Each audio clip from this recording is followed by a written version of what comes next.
Sir 2014 के बाद minorities के साथ बहुत सारी मुश्किलात आई है, इसको कैसे हल किया जाए? देखिए, ये हुकूमत जो आज हुकूमत है वो माइनॉरिटीज़ के मामले में सर खामोश सर माइनॉरिटीज़ के मामले में वो दिल खोल कर अपनी बात कह नहीं पाती है। जो माइनॉरिटीज़ को झेलना पड़ रहा है या जो भी फैसले वक्तन वक्तन आते हैं, यकीनन वो जो है इंसाफ के फैसले नहीं हैं। लेकिन हुकूमत है, हुकूमत को आज अक्सरियत मिली हुई है या किसी की मदद से वो अक्सरियत में है। तो जिन लोगों की मदद से वो अक्सरियत में है, यकीनन वो भी बहुत गौर से देख रहे हैं कि ये किस रास्ते पर जा रहे हैं। सर क्या और किस तरह के कहाँ तक वो रास्ते पर उनके साथ चल पाएंगे, ये वक्त बताएगा। सर एक सवाल है,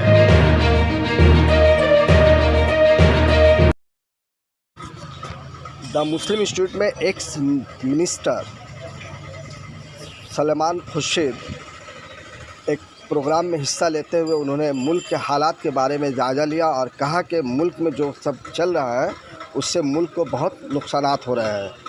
country and challenges before the minorities के हवाले से उन्होंने बात करते हुए कहा कि मुसलमानों को थोड़ा सब्र करने की ज़रूरत है और बहुत ही शिद्दत के साथ हर एक मसले पर नज़र रखने की ज़रूरत है।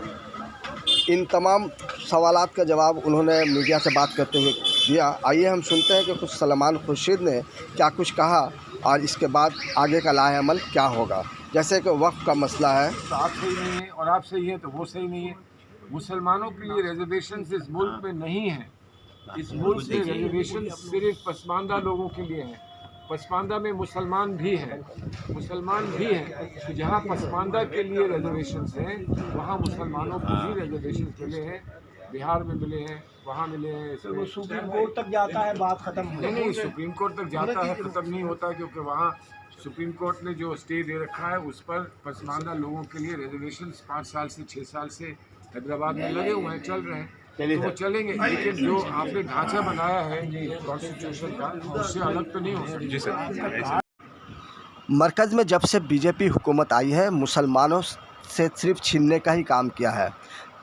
3 तलाक़ का मसला हो, 370 का मसला हो, वक्फ लैंड का मसला हो, इस वक्त सबसे बड़ा मसला वक्फ बोर्ड का मसला है। वक्फ बोर्ड के ज़रिए बीजेपी हुकूमत एक साजिश कर रही है ताकि मुसलमानों से ज़मीन छीनी जा सके और आगे का लाहे अमल क्या होगा इसकी तैयारी ज़ोरों शोर से शुरू हो गई है। अरे हमारे पास सब है, दोनों आदमी अपना अरे भाई नहीं, उनके पास सब है, आप क्यों घबराते हैं? हमारा वीडियो इसके पास। जी आप चलिए सब मुल्क के जो हालात हैं, हालात के पेश नज़र आज कलकत्ता में जिस तरह से गुफ्तगू हुई है, क्या निकल कर सामने आ रहा है सर? चूँकि जिस तरह से आपने भी जो बातें कही हैं वो मिर्ज़ा गालिब का वो शेर भी याद आ रहा था कि उनसे है वफा की उम्मीद जो नहीं जानते वफा क्या है।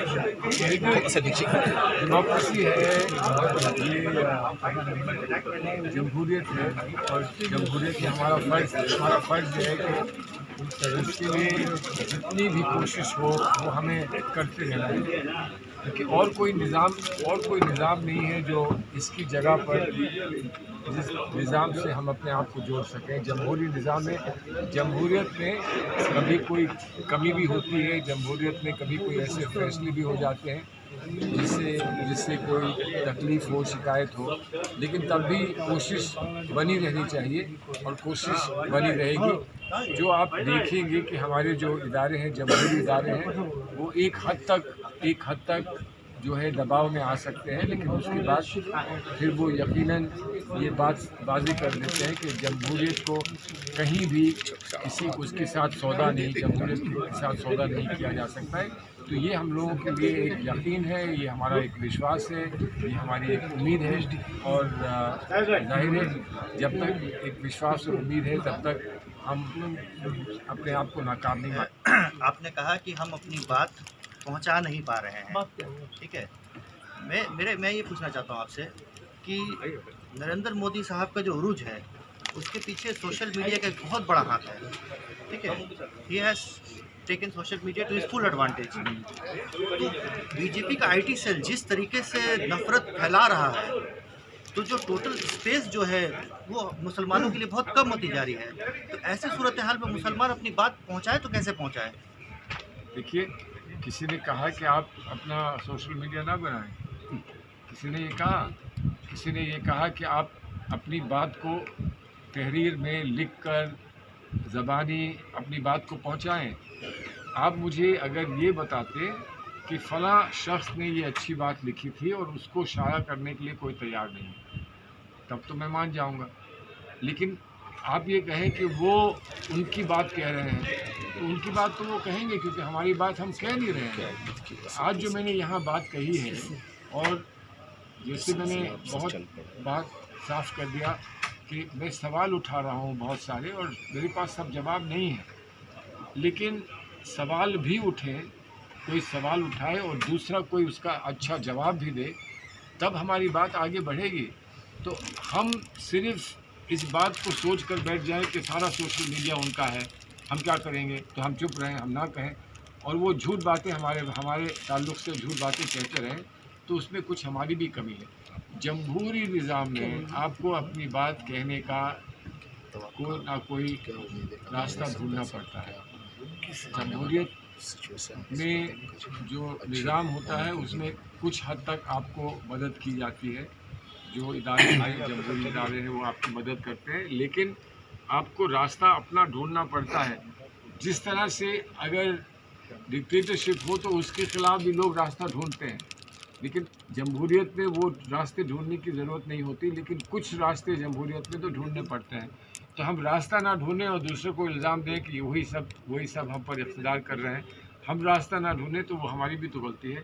अलायंस जो बना है पिछले इलेक्शन में, जो इंडिया अलायंस बना है, वो एक रास्ता है, वो हमने सबने मिलकर एक रास्ता तलाशने की कोशिश की है।